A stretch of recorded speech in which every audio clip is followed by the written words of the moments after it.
Hello, greetings. My name is Tosh, and welcome back to another Simple Standpoint podcast.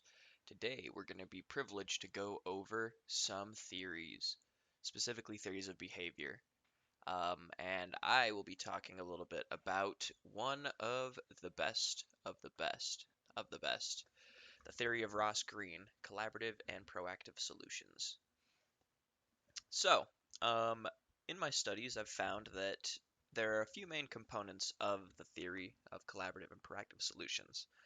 The whole idea is kind of summarized in Dr. Greene's famous words, kids do well if they can, which reminds educators and family that no child innately wants to cause trouble or be a failure.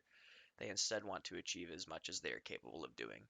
This would then lead someone to ponder on why a child isn't succeeding or able to do something, and naturally, you'll start to understand that there's something in the way of them being able to exhibit the behavior that you're expecting of them. Um, so back to the term collaborative and proactive solutions. This is it's a pretty straightforward theory.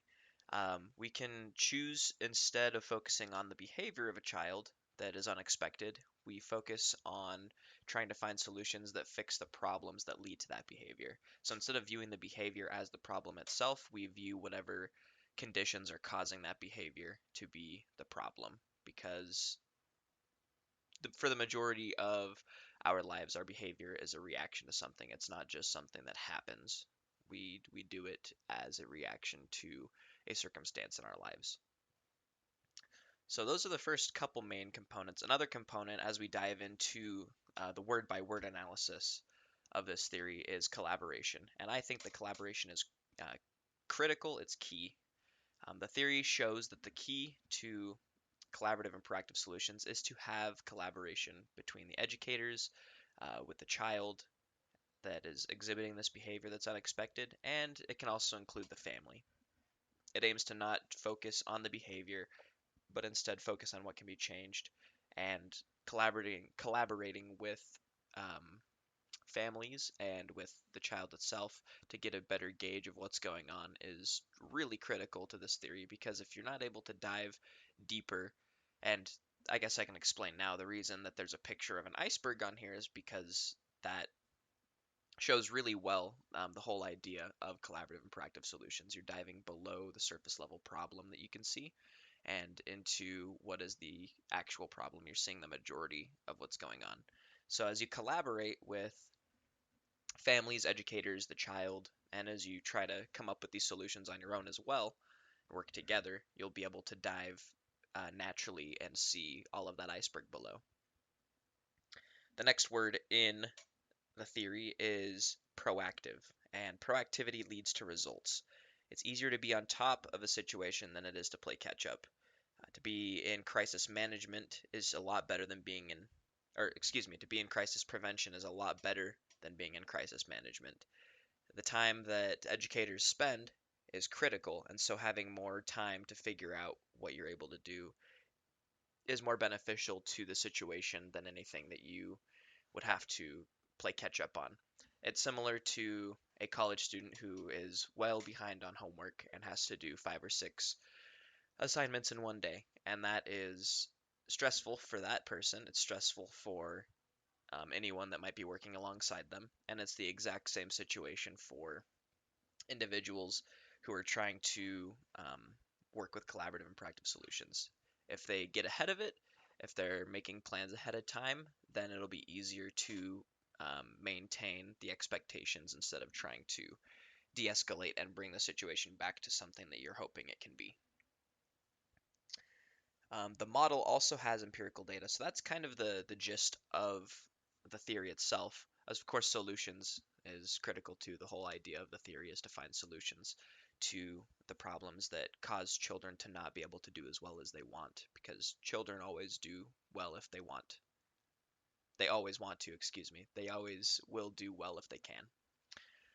Um, Diving in, the model has empirical data that shows that the use of collaborative and proactive solutions leads to a lower rate of children ending up in juvenile institutions, jails, dropping out. A lot of the school to prison pipeline that Greene talks about in his documentary, The Children We Lose.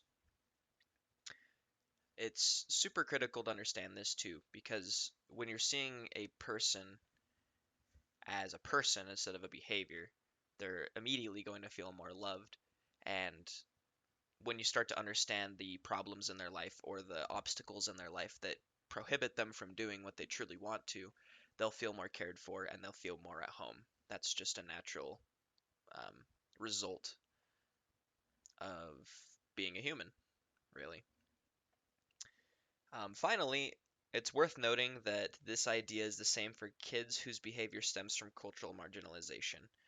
Greene wrote recently with another author who I will actually look at the name of right now because I've forgotten it. With Haynes is her last name. I can't remember her first name off the top of my head. But she and Greene were talking about how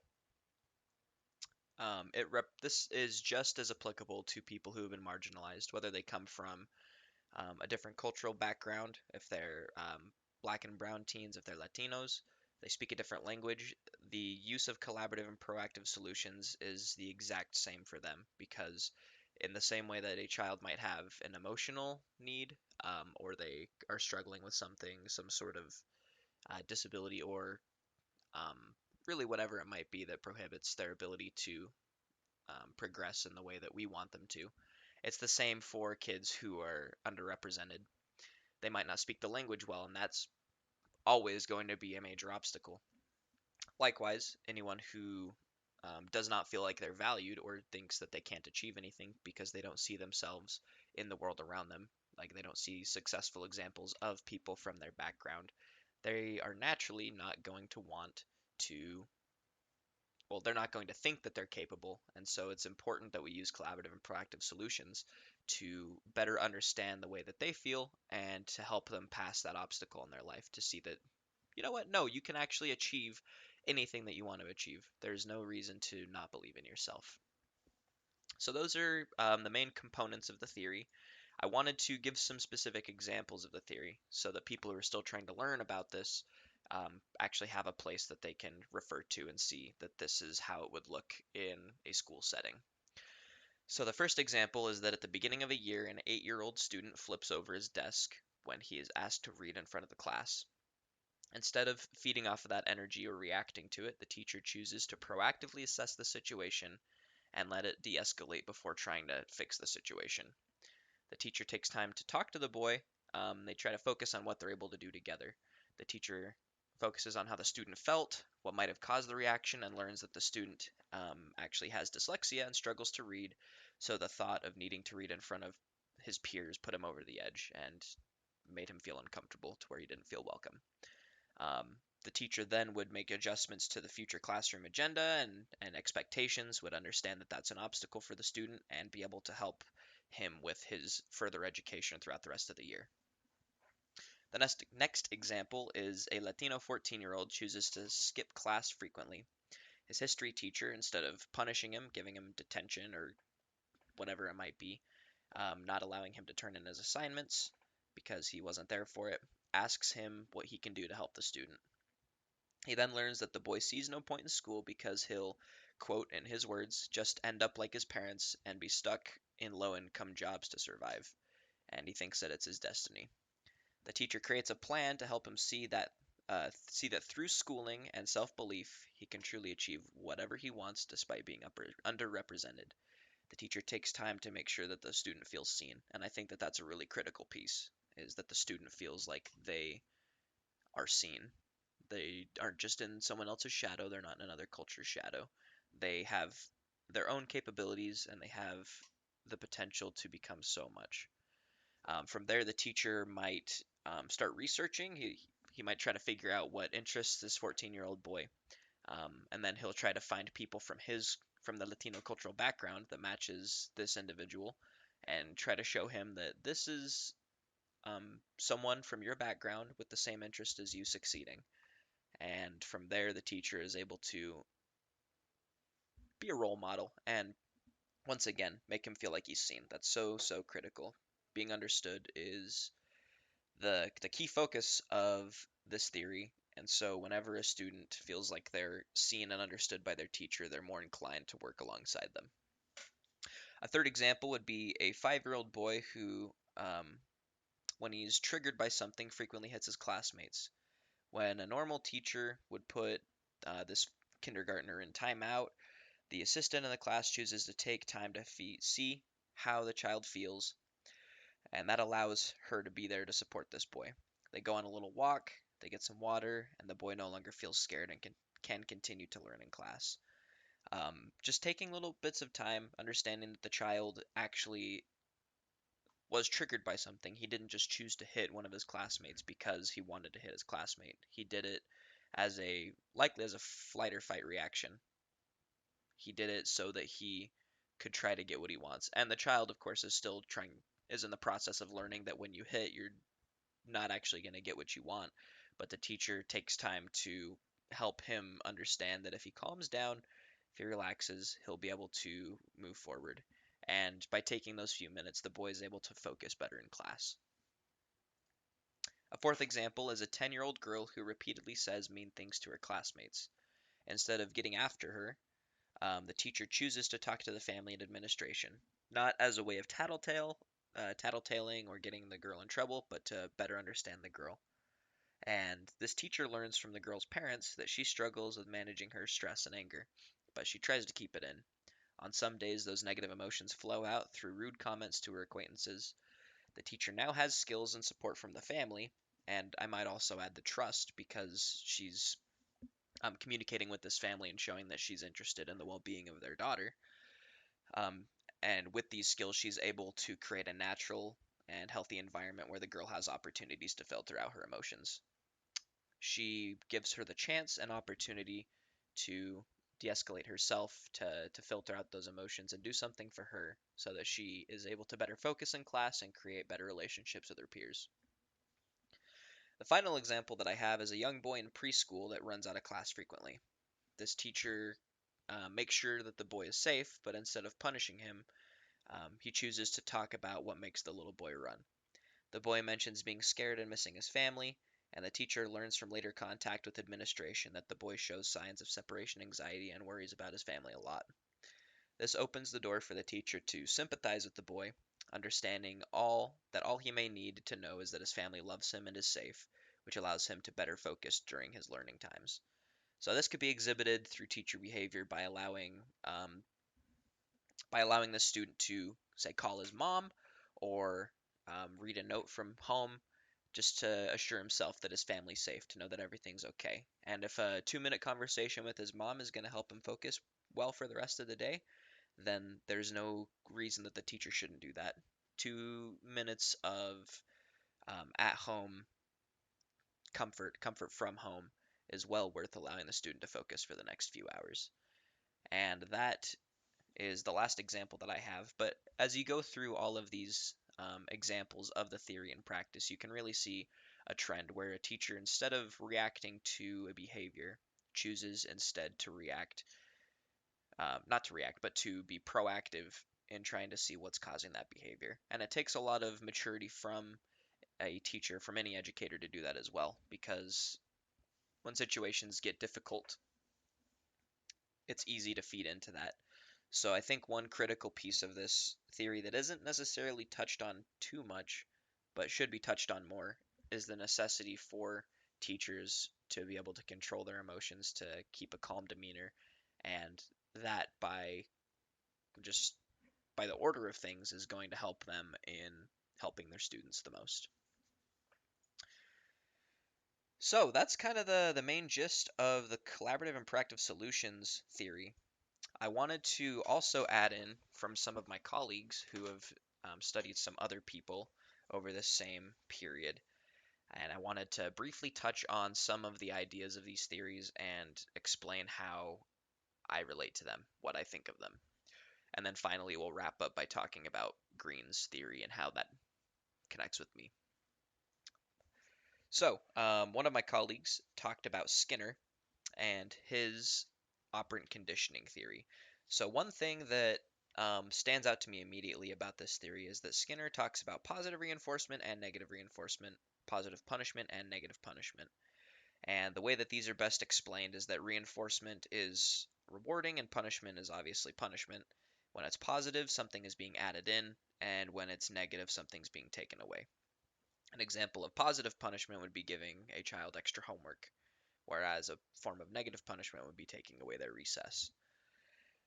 It's really a rewards and reinforcement system. It's pretty cut and dry. If you do good, if you show behavior that you want, if you're conditioning yourself to what the teacher expects of you, then you'll be rewarded. And if you're not, then you'll be punished.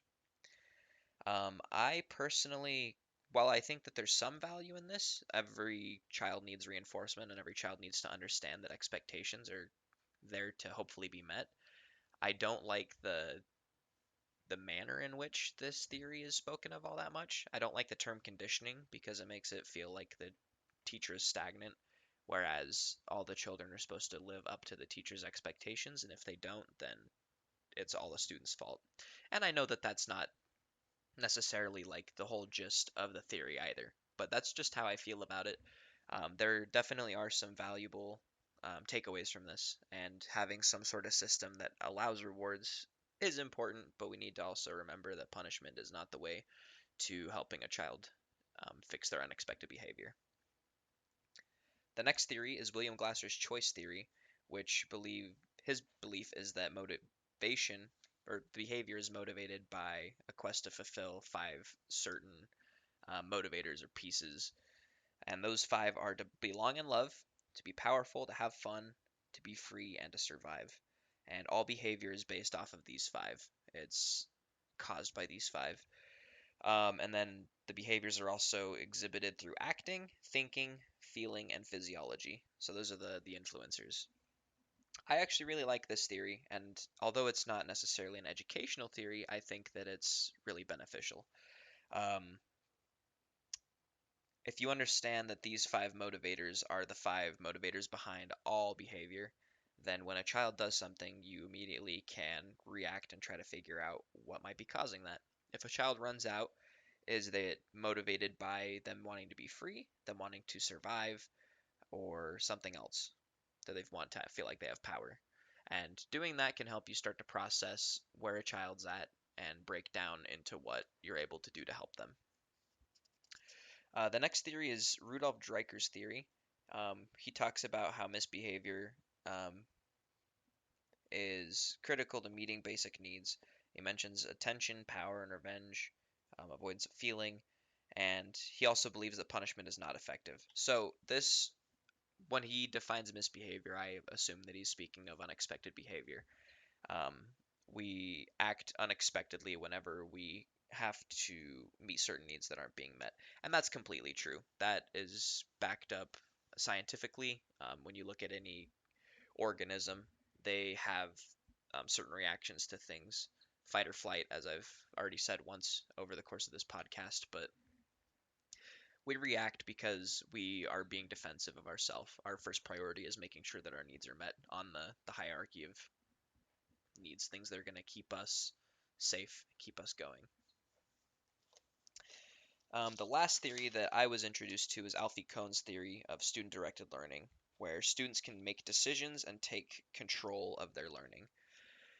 This is exhibited in allowing students to instead pick out certain expectations so that they feel like they're more autonomous, they're more independent, and they're able to learn um, and grow on their own terms and conditions. There, of course, still has to be some form of teacher involvement, so it's student-directed learning. It's not necessarily student-led learning. The teacher still has great responsibility for all of their students, all of their disciples, but the key takeaway from this is that students, when they're given more control, will naturally exhibit behaviors of success because they understand where they're at and they're able to move along with it. So those are the theories. I think they're all pretty great, but I find myself liking the collaborative and proactive solutions because it feels more applicable to education. So for this, I want to conclude that collaborative and proactive solutions truly is genius. I find it to be so because it's applicable to any problem, any obstacle, any age, any behavior, and any person. This would work for someone who's 75 years old just as it would for someone who's 7 years old. Every person exhibits behavior, and we all exhibit unexpected behavior when we have something that's standing in our way. For this, I believe that the goal is to move past the exposed portion of the iceberg and to dive deeper into and to look at the underlying cause of many unanticipated moments, not only in the classroom, but in the world, which I've already talked about. Behavior belongs to everyone. My why in being a teacher is to be a safe space for kids where everyone's excited to achieve. I have no way of helping them achieve if I can't understand them, and I feel like collaborative and proactive solutions' overarching theme is understanding kids by their lives, not just simply by their behaviors. So I'd like to conclude with that, and I invite everyone to consider the importance of collaborative and proactive solutions in teaching as well. Thank you.